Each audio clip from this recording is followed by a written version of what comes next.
ഈശംസിഹായിക്ക് സ്തുതിയായിരിക്കട്ടെ.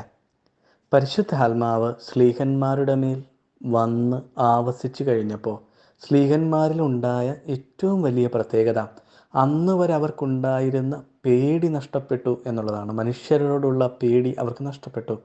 അവർ ധൈര്യത്തോടെ കർത്താവിനെ പ്രഘോഷിക്കാൻ തുടങ്ങി. ജീവിതത്തിൽ പല ഭയങ്ങളുമാണ് നമ്മെ പുറകിലോട്ട് വചനം ജീവിക്കുന്നതിൽ നിന്ന് തടസ്സപ്പെടുത്തുന്നത്. നമ്മുടെ ജീവിതത്തിലെ തിന്മകൾ, തിന്മയുടെ സ്വാധീനം, അത് ചിലപ്പോൾ വ്യക്തികളാവാം, അത് ചിലപ്പോൾ സാഹചര്യങ്ങളാവാം. അവയോടെല്ലാം ധൈര്യത്തോടെ നോ പറയാനുള്ള കൃപയ്ക്ക് വേണ്ടി നമുക്ക് പ്രാർത്ഥിക്കാം. ഈശോയെ, നിനക്ക് ഇഷ്ടമില്ലാത്ത കാര്യങ്ങളോട് നോ പറയാനുള്ള അനുഗ്രഹം പരിശുദ്ധാത്മാവിൻ്റെ ശക്തിയാൽ എനിക്ക് തരണം. തലവണങ്ങി ആശീർവാദം സ്വീകരിക്കാം. പിതാവായ ദൈവത്തിൻ്റെ സ്നേഹവും ഏകജാതൻ്റെ കൃപയും പരിശുദ്ധാത്മാവിൻ്റെ സംസർഗവും ആവാസവും ഇന്നും എപ്പോഴും നിങ്ങളോടൊപ്പവും നിങ്ങളുടെ എല്ലാ നിയോഗങ്ങളോടൊപ്പവും കുടുംബത്തിലെ ഓരോ വ്യക്തികളോടൊപ്പവും എന്നേക്കും ഉണ്ടായിരിക്കട്ടെ. ആമേൻ.